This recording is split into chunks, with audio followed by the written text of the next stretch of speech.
Hello students, welcome to our channel. आज हम solve करेंगे सोशल साइंस गाला पेपर 5 का सेक्शन सी। तो सेक्शन सी कितने मार्क्स का है? 18 मार्क्स का है और 6 क्वेश्चंस अटेम्प्ट करने हैं आउट ऑफ 9 क्वेश्चन। और हर एक क्वेश्चन कितने मार्क्स का होगा? 3 मार्क्स का। क्वेश्चन नंबर 38 से लेकर 46 तक के क्वेश्चन सेक्शन सी में है। तो पहला पिक्चर क्वेश्चन है, look at the picture given below and answer the following questions. पहला है आइडेंटिफाई द मॉन्यूमेंट। तो ये क्या है? Stupa of Sanchi. In which state it is it situated? So it is situated in Madhya Pradesh. फिर this stupa is a precious specimen of architecture of which religion? तो ये Buddhist religion का architecture है। Next, give information about the sun temple of Modhera. तो Modhera sun temple is in Gujarat, Mehsana district और 1026 AD में बनाया गया था in the reign of Solanki king Bhimdev one. In this temple a gem was studded in the middle of crown of sun god. ठीक है, जो सूर्य देव है उनका जो मुकुट है उस पर एक जेम स्टर्ड है। The entrance gate on the eastern side of this temple is constructed in such a way that first ray of sun falls directly on the gem and because of it the entire sanctum is light up creating a divine atmosphere. इसका जो eastern side का entrance gate है वो इस तरीके से बनाया गया है कि सूरज की पहली किरण उस जेम पर पड़ती है और उस जेम की वजह से पूरा टेम्पल जो है वो लाइट अप हो जाता है। 12 different images of sun god and erotic sculptures are seen। ठीक है, तो 12 अलग अलग images हैं sun god की। The carving of this temple is done in Iranian school of art। तो स्टाइल याद रखना है, Iranian style। There are 108 small temples surrounding outside the tank which creates a pleasant sight at dusk and dawn। ठीक है, तो सुबह और शाम को जो सीन होता है, जो मेन टेम्पल है उसके आसपास छोटे छोटे कितने टेम्पल है? 108 temples। Then how many Vedas are there? Which are they? Give brief information of each. So Vedas मतलब क्या होता है? वेद means knowledge and they are of 4 types। पहला है ऋग्वेद, सामवेद, यजुर्वेद और फिर है अथर्ववेद। ठीक है, ये लेटेस्ट है। तो ऋग्वेद की अगर हम बात करें, it is the most ancient book या वर्क ऑफ इंडियन लिटरेचर। ये 1 मार्क्स में भी पूछता है।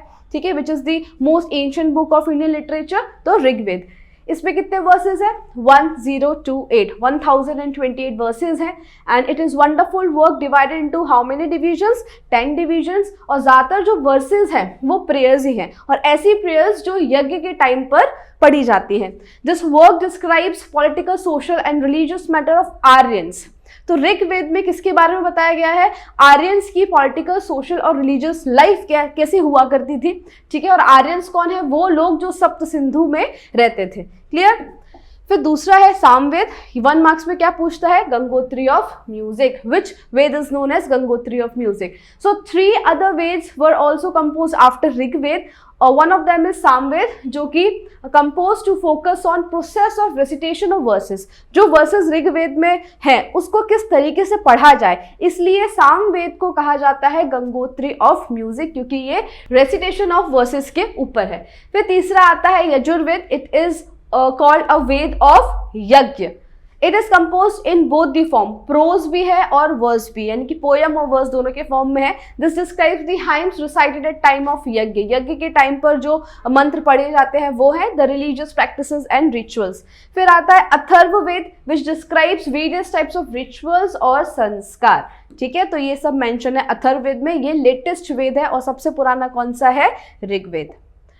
Then describe the process of soil formation and state the basis on which these are classified। तो किस बेसिस पर हम सॉइल को क्लासीफाई करते हैं वो ये रहा इसका answer. Soils are classified on the basis of their colour, climate, parental rock structure और ह्यूमस। ठीक है, पेरेंटल रॉक यानी कि 3 टाइप की रॉक होती थी 9th स्टैंडर्ड में अगर पढ़ा हो तो। एक है इग्नियस रॉक, दूसरा सेडिमेंट्री और तीसरा मेटामॉर्फिक रॉक। ठीक है, इसमें से जो इग्नियस रॉक है वो पेरेंटल रॉक उसको हम बोलते हैं। ठीक है, तो पेरेंटल रॉक यानी कि इग्नियस रॉक से जो मिट्टी बनी है वो हो जाएगी ब्लैक सॉइल। सो इस तरीके से ये सारे बेसिस है जिस पर हम सॉइल को क्लासिफाइड करते हैं। Now process of soil formation. तो generally the part of the surface of the earth wherein vegetation grows is known as soil. ठीक है, तो अर्थ की जो पहली लेयर जहाँ वेजिटेशन होता है उसी को हम बोलते हैं soil. The soil is a thin layer composed of various elements on the surface of the earth. इसमें क्या क्या होता है, minerals, humidity, humus and air are mixed up in it, तभी इसमें वेजिटेशन पॉसिबल है। The parental rocks lie below the soil, जैसी soil होगी उसके नीचे वही पेरेंटल रॉक हमको मिलेंगे। Soil is form due to the material available through the denudation. अब डेन्यूडेशन मतलब क्या होता है, इरोजन ऑफ रॉक्स। जो बड़े बड़े पत्थर होते हैं उसमें एयर, वाटर, टेम्परेचर, इन सब की वजह से वो छोटे छोटे पार्टिकल्स में टूट जाते हैं। ये बहुत लंबा प्रोसेस है और इसी से फिर जो पहली लेयर है सॉइल की वो बनती है। तो biotic remnants, humidity and air gas mixed up with it. Biotic remnants यानी कि ऐसे एलिमेंट्स जिनको ऑक्सीजन की जरूरत है। In other words the soil is a natural mixture of minerals and biotic elements which have the capacity to grow and develop vegetation. तो soil उन सारे एलिमेंट से बनी होती है जिसमें कुछ ग्रो करने की कैपेसिटी हो, जहां पे वेजिटेशन करना पॉसिबल हो। Clear? Next is explain the following terms. Regular soil यानी कि black soil, it covers 15% of the total area of India. The soil is formed due to spreading of Deccan lava. तो ये जो soil है डेक्कन लावा से बनती है। डेक्कन लावा से जो रॉक्स बनते हैं उनको क्या बोलते हैं हम, इग्नियस रॉक। ठीक है, तो इग्नियस रॉक की जो सॉइल है is called black soil. Such soil is found in entire Maharashtra, western MP, Andhra Pradesh and certain part of Karnataka. फिर crops like cotton, linseed, mustard, groundnut, tobacco and urad are grown in this soil. ठीक है, फिर है marshy और peaty soil. This type of soil develops in humid region due to accumulation of biotic elements. इसमें बहुत ज्यादा biotic elements होते हैं। During rainy season this land is submerged under the water and when the water recedes paddy can be grown in it. अब बारिश में ये जो सॉइल होती है वो पूरी पानी से भर जाती है। फिर धीरे धीरे करके जैसे पानी कम होता है तो उस सॉइल में किस क्रॉप का प्रोडक्शन किया जाता है, पैडी का। उसका रीजन ये है क्योंकि पैडी को बहुत ज्यादा पानी की जरूरत होती है, इस वजह से। Such soil is found in Orissa, west Bengal, coastal Tamil Nadu और Bihar.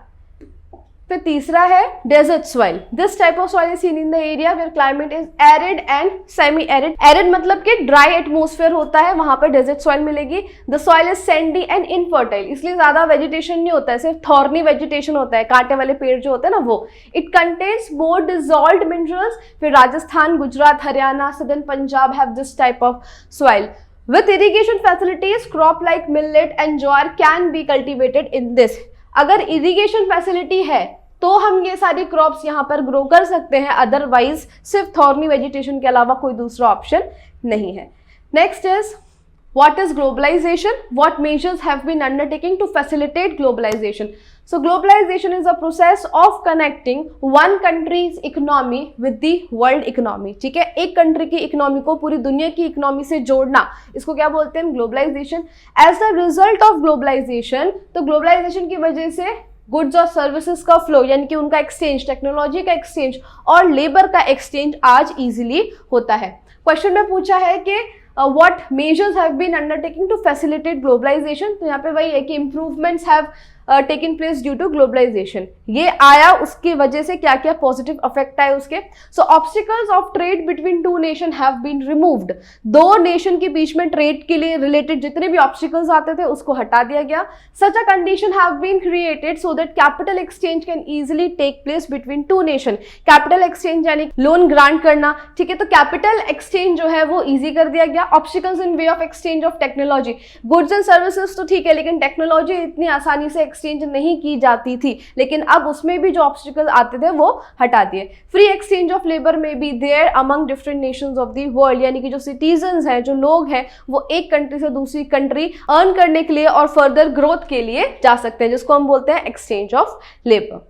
Then price rise is beneficial to as well as hindrance in economic development, यानी कि प्राइस राइज बेनिफिशियल भी इकोनॉमी के लिए, पर वो रुकावट भी बनती है इकोनॉमिक डेवलपमेंट के लिए। तो दोनों ही पर्सपेक्टिव यहाँ देखने हैं। पहला है price rise is beneficial. How?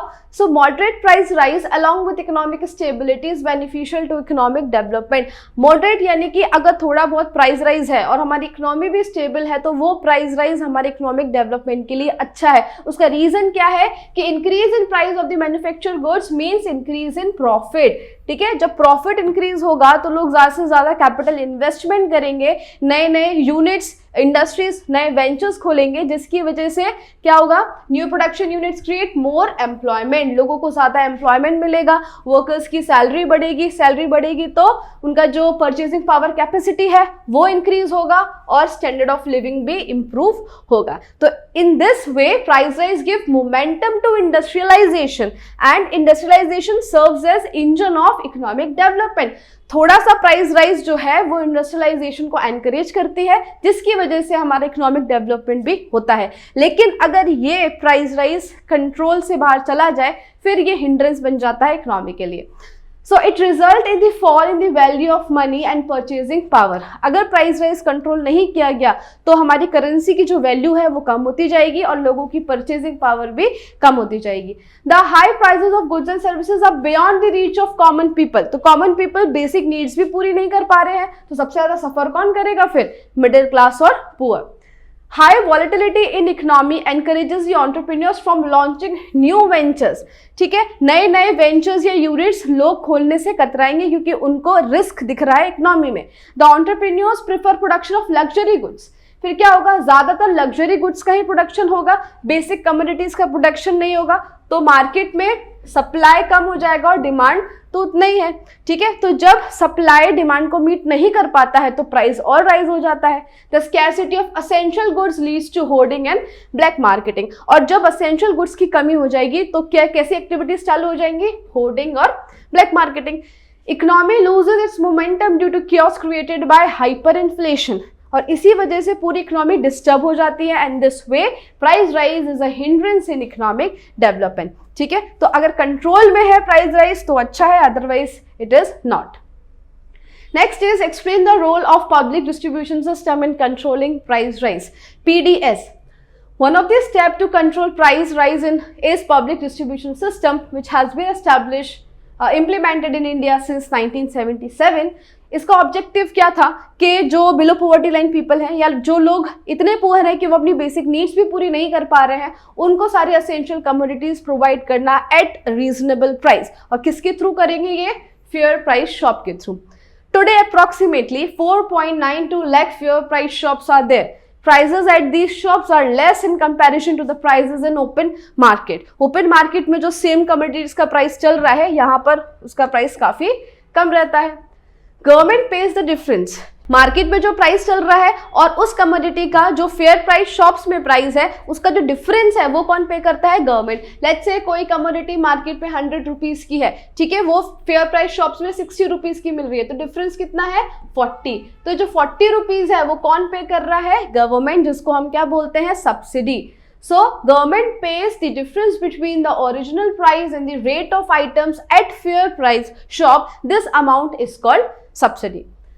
This public distribution system has become a boon for maintaining the living standard of poor people in the situation of artificial scarcity, hoarding and black marketing in which price rises considerably. ठीक है, तो जब artificial scarcity producers create करते हैं, hoarding या black marketing की वजह से एसेंशियल कमोडिटीज का प्राइस बहुत ज्यादा बढ़ जाता है, उस टाइम पे public distribution scheme below poverty line के लिए एक वरदान साबित होती है। वो उनका लिविंग ऑफ स्टैंडर्ड मेंटेन रखती है।